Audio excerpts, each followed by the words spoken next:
Watch your back, Crawford. Watch your back. Yeah. That's what it is. I don't care what anybody say. The cops send a message. This our city. You might got the key, but I got the handcuffs. That's what that was. Yeah. Imagine the situation. Thousands of people crowd the streets, their cheers booming across downtown Omaha.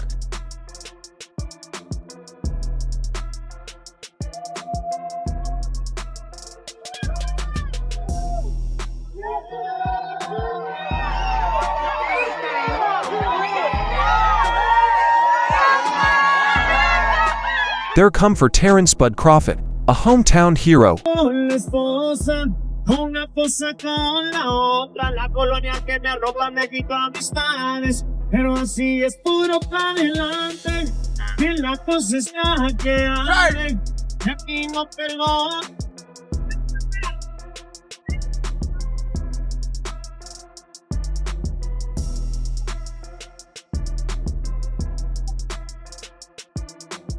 He just accomplished the impossible.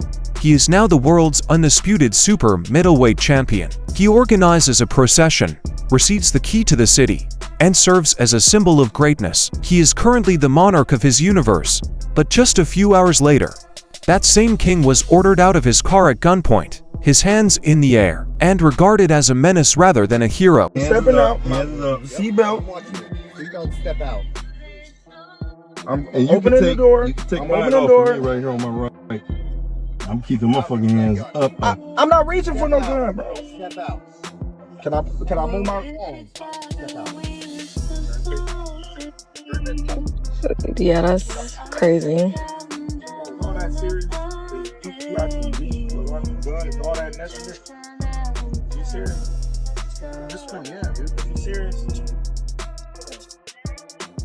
If not that deep.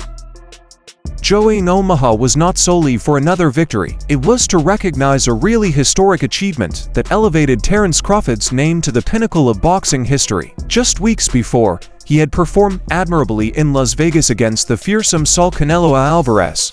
Crawford's victory over Canelo earned him more than just a title. He became the first-man boxer in the contemporary four-belt era to hold the uncontested title in 3 different weight classes. This accomplishment established him as one of the best pound-for-pound fighters of all time. He wasn't only a champion, he was a living legend that strolled the streets of his hometown. The city's affection was on full show in the weeks preceding the parade. Crawford personified Omaha's fighting spirit, and the community embraced him at every turn. He was granted the distinction of leading the Nebraska Cornhuskers football team onto the field at a recent game, a symbolic act to highlight his status as the state's beloved son. Hours after Omaha celebrated hometown boxing champ Bud Crawford's accomplishments with a parade, he's pulled over by Omaha police, setting off a firestorm on social media. He was more than just an athlete. He was a source of enormous local pride, a figure who symbolized the height of prosperity. Crawford's personal commitment to his city is what made the events that occurred just a few hours later so stunning, as well as a profound betrayal of the same community he so passionately represented. Today is Bud Crawford's birthday. He turned 38. What happened at the traffic stop early this morning in downtown Omaha is now the subject of an internal investigation at the police department. We'll hear from Crawford's security guard who was in the vehicle in a moment, plus reaction from the mayor. First, a breakdown of what police say took place this morning. Around 1:30 this morning, Omaha police say they spotted a vehicle driving recklessly near 12th and Capitol. This is near the Steel House where Crawford's after party was being held, which was attended by many, including Mayor Ewing. A traffic stop was conducted on Cass Street, a couple blocks to the north of there. Officers say they ordered everyone out of the vehicle for their safety when they saw a gun on the driver's floorboard. And only after that did they say they identified Bud Crawford by looking at his driver's license. According to the official police report, the incident began shortly before 1:30 a.m. Officers on duty stated they saw a vehicle being driven dangerously. They conducted a traffic stop, and as they approached the vehicle, one officer noticed a weapon on the driver's side floorboard. The scenario exploded in an instant. Citing safety concerns, the cops drew their firearms and ordered all 4 occupants, including Terence Crawford, to exit the vehicle. Video that swiftly circulated on social media revealed the tense moment when the world's greatest pound-for-pound boxer with his hands high, was treated like a dangerous felon on the streets of his hometown. He was eventually handed a penalty for careless driving and released. On paper, it sounds like a tense but methodical halt. That's when another boxing legend, former world champion Timothy Bradley Jr., came forth with a shocking revelation. Desert Storm Bradley, you already know the rest. And I'm here to talk about that Terence Crawford incident, man. Dang. I swear, man, like, when things are going too damn good, man, something always gotta ruin it, man. You know, it's like it's like back in the days when, you know, I used to sip on that syrup, bro, and we've all been there, and then somebody just bring down your high. That's how that was. I mean, Terence Crawford, he on the highest cloud, bro. In his city, let him know. Let him know. With this pullover, this was authorized. Think about that. Authorized to pull him over. That you ain't gonna never be bigger than us. That's what the cops sent a message. Bradley, an analyst noted for his acute instincts, saw through the official narrative right away. He stated that this was not about irresponsible driving or police safety. This was a planned message from police to their city's biggest star. Bradley expressed it in the most terrifying words conceivable. I don't care what anybody say. The cops sent a message. This our city. You might got the key, but I got the handcuffs. You ain't got no city unless you got the police. Don't ever forget that. You gotta have the law enforcement on your side, man. They gotta be looking out for you. For the good, not for the bad, for the good. Claimed that the entire stop was permitted with a definite goal in mind: to put Crawford in his place and remind him who truly wields power in Omaha. Terence Crawford is so revered now, right? Because he's the best boxer in the world. And they can't beat him inside the ring. But what they can do is show him his place outside the ring. That's what this was, okay? Yes, they knew who he was. That's the point.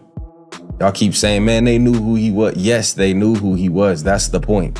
This was not an error or misunderstanding. It was a premeditated act of humiliation, intended to knock a hero from his pedestal just as he reached the highest cloud. You can't tell me you did not understand who this man was or know who this man was on the day that the city was shut down for this man, Terence Crawford. And it's his birthday, the same day that this man is being handed the keys to the city. And then to pull him out of the car and then handcuff him? This cop did it. Come on, dude. Not knowing who he is, this cop's trying to become famous, bro. That's crazy. Even the mayor had to publicly write a letter of apology. He's pulled over, which is perfectly normal. At no point did this man get belligerent. Why was this man pulled out of his car and handcuffed? I think he knew, like, he did that to get famous. Like, he did that to get attention. I understand there was a gun in the car. He did notify him of that. But why was he pulled out of the car? Certain cops have like a different style, bro. They get that ego stroke, feeling that power over someone. But why would police officers from his own city try to disgrace him?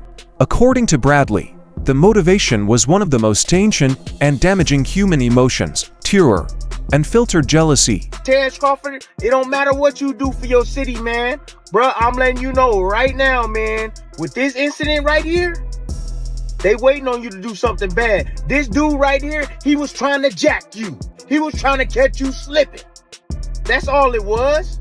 Seeing you on TV, displayed all on TV, parade shut down and stuff. He gotta be, you know, securing certain points and stuff like that.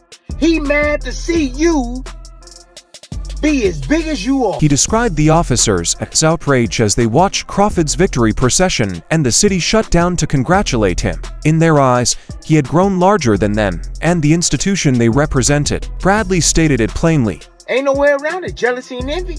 Oh yeah, it runs deep through people. Yeah, it do.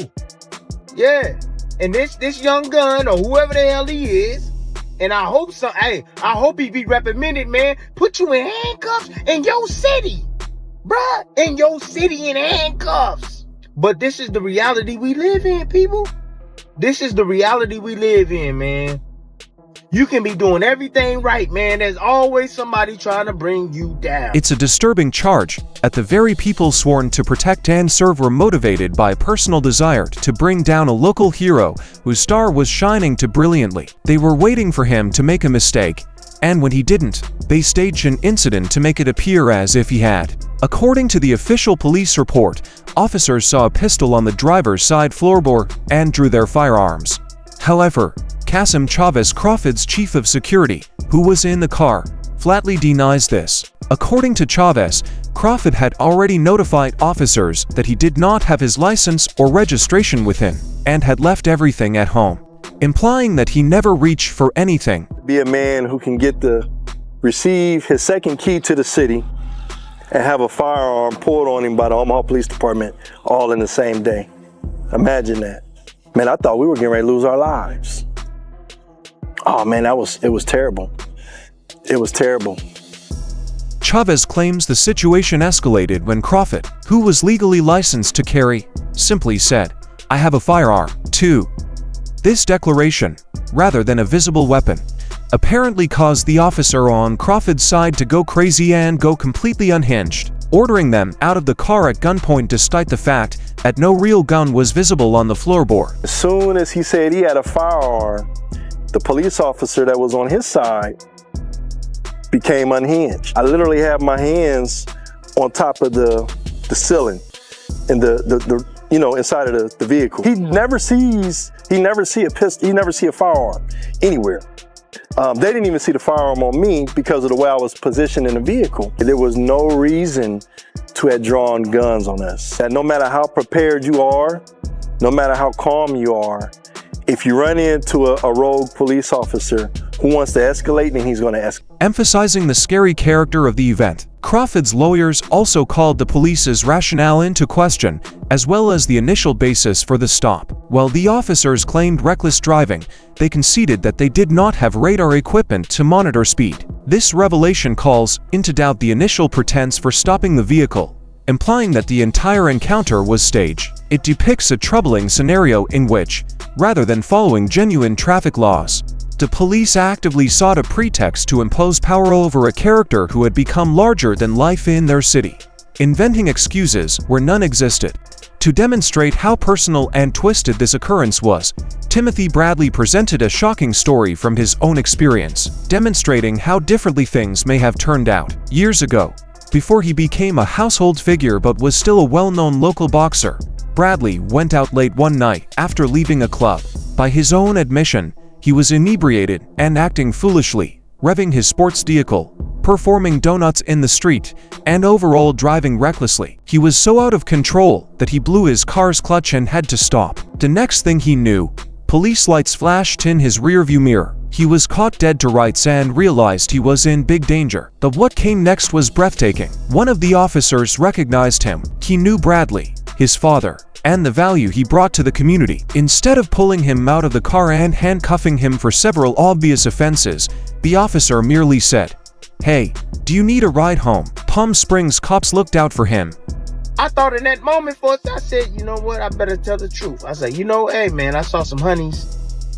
Let them know, I'm out here wilding out. It's 2 o'clock in the morning. Yeah, I was wilding a little bit out here, man. I blew my clutch. Oh, okay. All right. You need a ride home? Cops say that to me. How you gonna get home? I'm like, thinking to myself like, really? Damn. He know I'm drunk. He can smell it on my breath. I see him coming up close to me. I'm trying to bag up. I'm roasted. I was just driving the whip. I'm intoxicated. He could take me in right now. No, he didn't. He looked out for your boy. Kept my image intact. Yeah.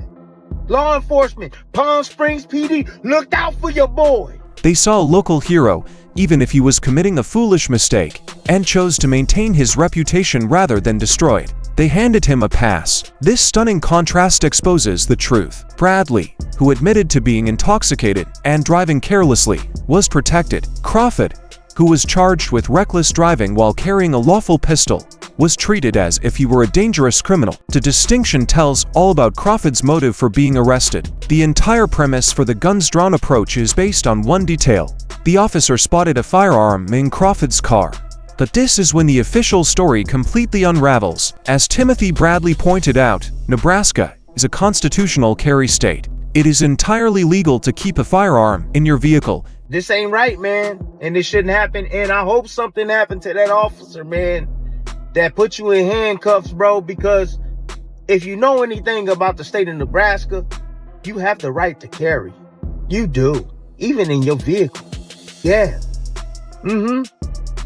And so when they do these routine stops or whatever, tail light out or whatever, they pulling people out the car like that, putting them in handcuffs because they got a pistol on them, which is legal in the state. That's what they doing with everybody?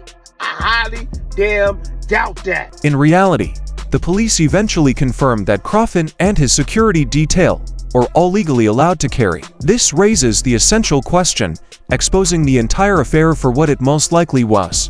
Are the Omaha police demanding every individual they stop with a lawful firearm out of their car at gunpoint? The answer is probably certainly nitrogen monoxide. This was not standard procedure.